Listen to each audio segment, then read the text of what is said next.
These, they're huge, aren't they? The elephant garlic.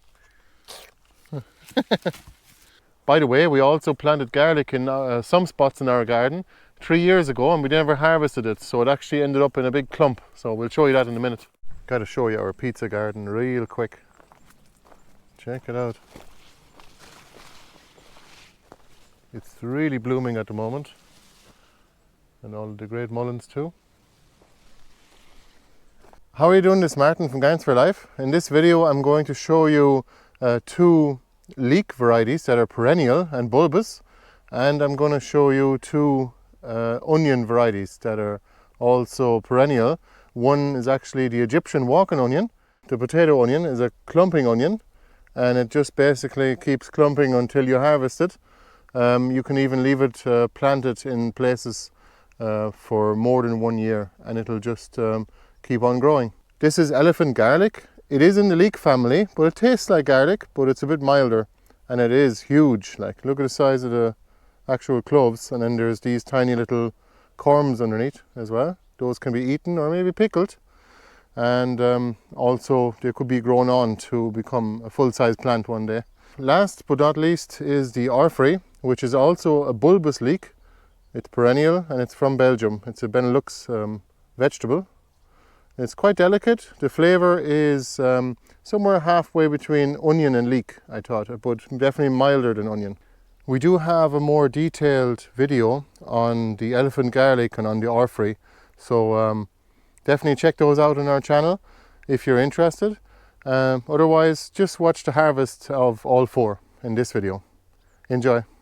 If you'd like to support the work we do, please consider becoming a member of Gardens for Life. More details on our website and all the discounts you can get when you're a member. And you can also buy any of the bulbs and tubers and cuttings and plants and workshops too on our website. Those are available year round depending on what's in season. By the way, we have a no-dig workshop coming up next Sunday, so please take a look and join us for it. Also available farm tours and plant propagation workshops. The last one was a great success. So for those of you who came, thanks very much. So we're going to dig these up. These are probably nearly done. We could leave them in the ground a little bit longer, but we're going to pull them up now because that way the skins of the cloves actually stay intact more when you pull them up a little bit early. A little bit before the foliage has died back completely. Now, just pull one up there and see. Can you do it? You need to stand up, and then pull it with two hands. Two hands there. Alright, we'll give that a try. That is actually very hard to pull up. We should probably get a fork. We should probably get a shovel. Look at that. That's a big root. And there's all the corms as well. You see these little, small little bits? They'll grow into a full-size plant in 1 year. A single big clove. I pulled one up. Yay, well done. So just whack it off the ground, and we'll collect all the little corms as well.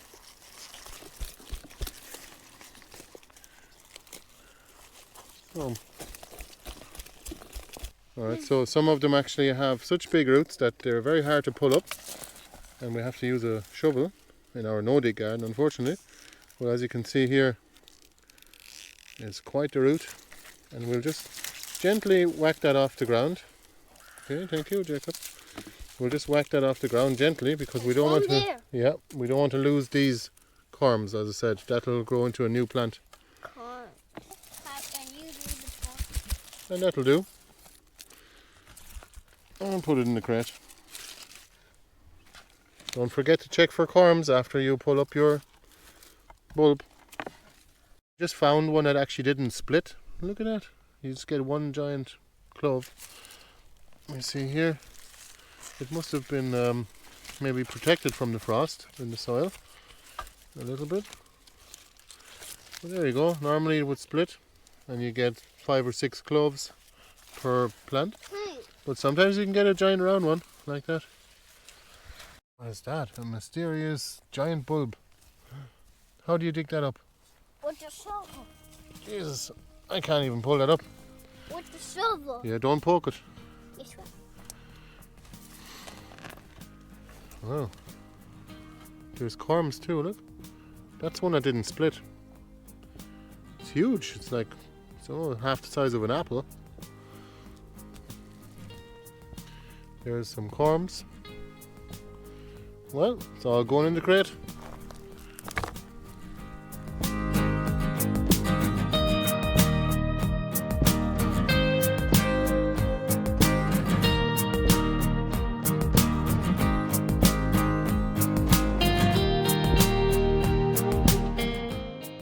No. We've already harvested about 10 plants now so far, and we're going to dry those in our greenhouse just over here. You can actually peel that and eat it. It's really spicy. If you had enough elephant garlic to harvest, I think these corms would make a really good pickling vegetable. Oh, we got our first crate of elephant garlic. Might have to take some more soil off the roots, but that'll fall off as it dries anyway. And we don't want to really be too rough with them because we lose all these corms. They'll just come off and we'll lose those into the compost in the actual bed. So I'd rather just take that soil off when it's gone dry, and it'll be much easier. Yeah, so just to give you a reference point, that this is how green it is, and you could leave them in the ground for longer, but then I heard the skins of the cloves are a bit more brittle and they might not store as well. But in general it's not a big deal. You can harvest them anytime, probably after mid-July, I would say. Have you ever asked yourself what would happen if you didn't harvest the garlic every single year like you would with its say 6 to 10 cloves, depending on the variety? Well, we've tried, and we found out that when you leave it in the ground for 3 years in a forest garden scenario, for example, or in a no-dig garden bed, you will find that it actually creates a bigger and bigger cluster of garlic cloves every year. So I'm going to show you one of those now. It's definitely worth doing if you have extra room, especially if it's planted in wood chips. It'll be low maintenance, so there'll be no weeds sprouting. So let me just show you. The Jerusalem artichokes, of course, have taken over.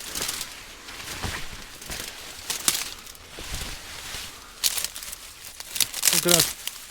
It's a little dark down here now because of the Jerusalem artichokes that are surrounding me. But look at this. Just a regular garlic, and it actually makes a whole cluster. And here, actually this one here you can see better. Look how size of a cluster of garlic bulbs it actually made. There must be at least 30 cloves in that. True lazy man's gardening. Just don't bother harvesting until you need it. Definitely think perennial in your gardening. I always promote people to have perennials in the garden because they have root systems already established and therefore do not need to be replanted or re-sowed from seed every single year, like all of those annuals, like all the vegetables, actually most of them. So perennial vegetables are awesome, and you should definitely grow more of them. Maybe even transition your half of your garden maybe or your garden beds into perennial vegetables and keep the rest in annual production, and grow the vegetables that you're used to as well. Actually all varieties of garlic are perennial, but these elephant garlic are actually in the leek family. They do taste like garlic and they even look like garlic, but they're just enormous. They're giants. I have one here. Now here's an example. Look at how big that is. It's definitely much bigger than a regular garlic. Here's a Isle of Wight garlic in comparison. It is quite a bit bigger. But elephant garlic are definitely milder, and I'm not sure about whether they're as good for you. I'm sure they're fine, and you get a lot out of them. They store just as well as you can store them over the winter in a shed, or even just plant them out before the winter and then you just have them out in the field. And the potato onion is actually another wonderful perennial vegetable. As you can see, it's a clumping onion. We just basically planted onions like that, whether it's only that size or whether it's a little bit bigger. You can plant that in the ground and it'll split with the frost in the winter. It'll even grow through the winter a little bit, and the following summer you'll have a plant. Each plant will turn into a cluster, just like these here. Definitely another very interesting perennial vegetable that we're going to continue growing in our gardens.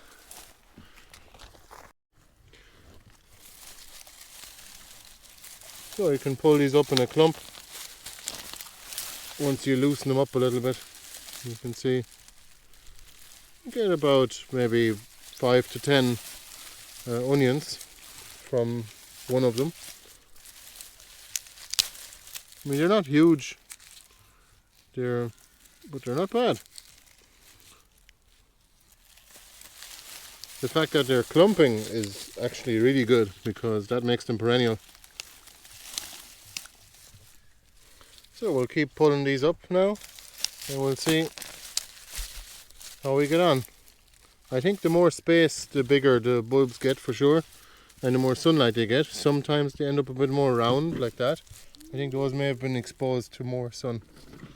Well, that's it. So potato onions, not bad. As it happens, there's a volunteer potato right beside the potato onions. That's a coincidence.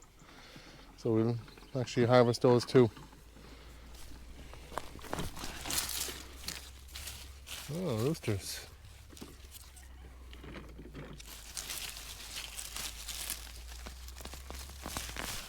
Let's have a look. Yeah, not bad. Not bad for a volunteer potato. Well, so far this is all of our potato onions. Not very many, but only about one bed full. They usually come in a cluster of about maybe 10 or so, depending on the size of the plant. Sometimes they're a bit smaller and sometimes they're a little bit bigger. Great vegetable to grow. We'd highly recommend it, and we are going to continue growing it in our own gardens too. Here is the elephant garlic right beside the Oerprei. The Oerprei is not far off in terms of height anyway of the leaves, but you can see the bulb itself is definitely smaller. Funny enough, they both look like garlic, but they're both not garlic. They're actually both in the leek family, and they both have those kind of corms popping up on the sides, as you can see. It's definitely a characteristic that they have in common. Yeah, both great vegetables. Definitely the Oerprei is milder in flavour, a mild onion flavour I would say, whereas with a hint of leek, whereas the elephant garlic is more like a mild garlic flavour. So let's take up some of these. We should probably use the shovel just to pull them up a little bit, in case we're leaving some of the bulbs behind like these, but they'll just regrow next year if we do leave some behind. Last year we actually sold out of Oerprei completely. It's a smaller one. Let's try this one here. That's a good one. Yeah, so let's just keep pulling them up for a minute. And it is really that easy.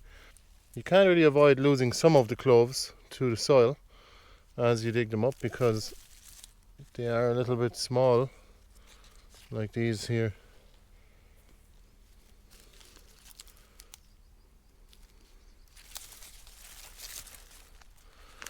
Let's try one of these here.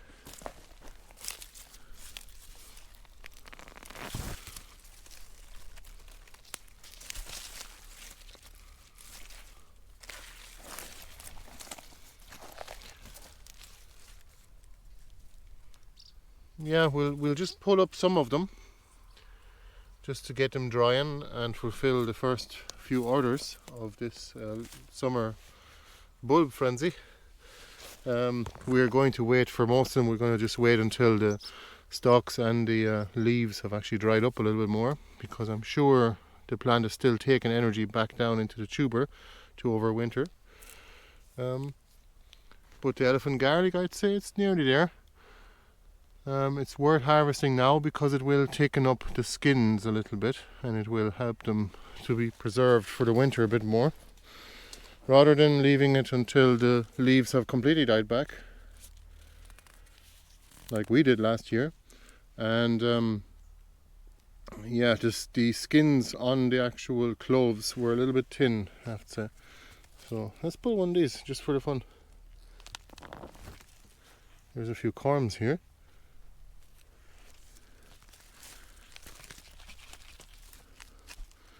You kind of do need a shovel nearby just to have something to whack it off of, or maybe use a rock or a log perhaps. You can see the roots are quite dense here.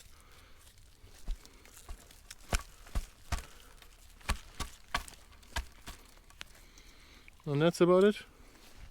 There's a few corms, we better collect those too. I said each of these can turn into one large clove in one season, and then once the frost actually splits the garlic clove, it turns it into individual cloves, so smaller cloves. Usually 6, maybe 5 per plant on elephant garlic. It's actually so dry now for the next few days and so warm that I'm going to dry these bulbs here out on the garden bed rather than drying them in our greenhouse over there. Now, of course, in the greenhouse it will speed things up a little bit, so I'm drying some of them there already. But in general I think they'll be fine out here as long as it's not going to rain, which is a bit unusual here in Ireland, that it's actually not going to rain for a week or two. But we've had these droughts for the last few summers now, and we're happy enough to get a break too. A heat wave is coming too, but it's going to be cloudy, so it's not ideal for plant growth. But hopefully most of our plants in pots will survive the heat wave. It cooled off quite a bit in the evening time, so I have to wear a jumper now. Let's take a look at the Egyptian onions. Check out all the mash were. Here we go.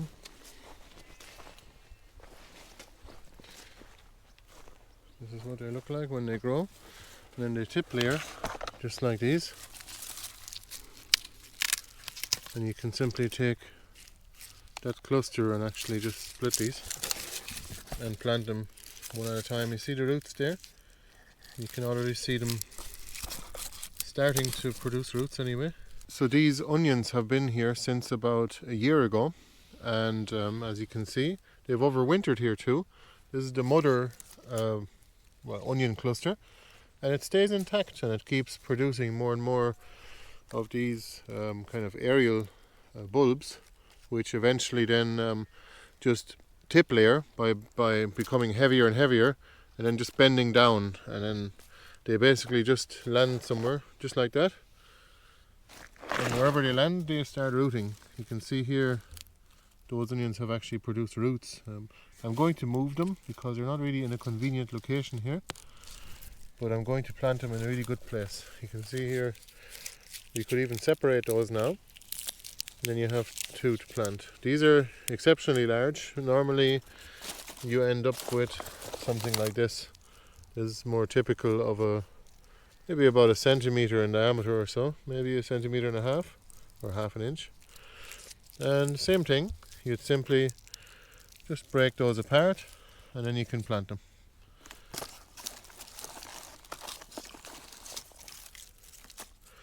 Just like a garlic clove. You can see the roots there and the tip there. Never plant them upside down, they won't grow. So you simply push that into the ground and that'll actually make a new plant. And it'll eventually produce its own aerial tubers. So here you can see right beside the mother plant there's actually a cluster that rooted. So basically a cluster like this simply fell down, or it probably just tip layered from one of the other plants just right over there. And then it just started growing. Look, and you get these lovely greens as well.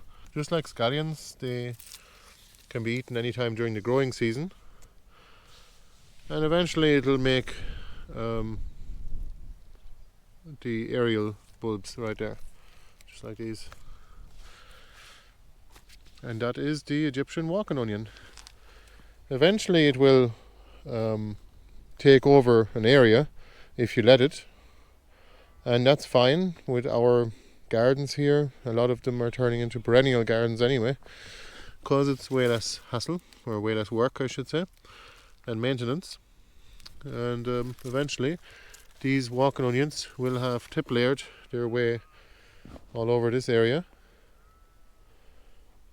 and become a very productive and low maintenance plant to have in the garden for food, for vegetables.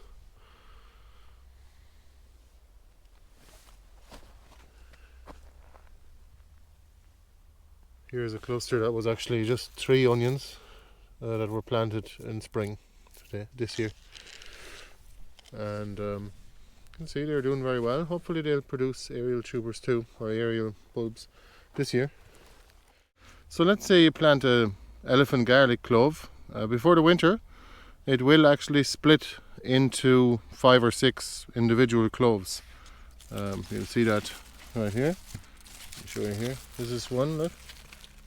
You can see how it's actually split. But if you plant it after the frost in the winter, it'll only turn into one giant clove like that. But if you left that planted in the ground for one more year, it will split and it'll make probably more than 6 cloves, I imagine. I'm going to try that. I'm going to replant these and see what happens. But these little corms, as they're called, these ones here, I think they're just baby ones of these, like baby cloves. These little corms here. Yeah, you can actually pick them off and eat them. You can peel them and eat them, but they don't actually split from a frost. So if you plant that in the ground, whether it's before the winter or whether it's after for full growing season, it'll only turn into one of these. That's what I've been told. And so basically, even if you plant a corm before the winter, it won't actually split into many cloves like when you plant a clove itself. So I thought that was very interesting that these plants here actually make mini cloves alongside, and that means it's perennial. So if you leave it planted for years, it'll make a bigger and bigger cluster. So we're going to try that in one of our forest gardens, like the one over there. We have actually along the front there, our front garden, we've planted some elephant garlic just to let them overwinter, maybe even 2 years or maybe 3 years. We'll leave some of them and we'll see what happens. We also have the Isle of Wight garlic.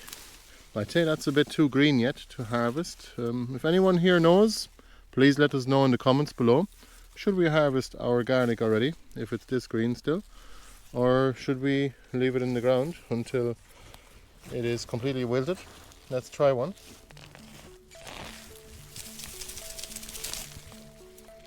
That's not a bad size bulb.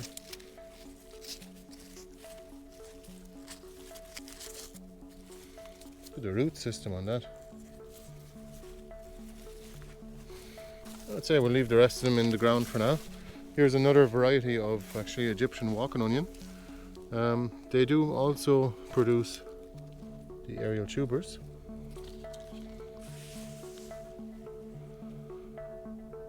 Thanks a million for watching the video. Please give us a thumbs up if you don't mind, and if you're interested in buying some tubers or some bulbs or plants or even an upcoming workshop, take a look at our website. Your support is highly appreciated. Thanks a million. See you at the next video. Bye bye.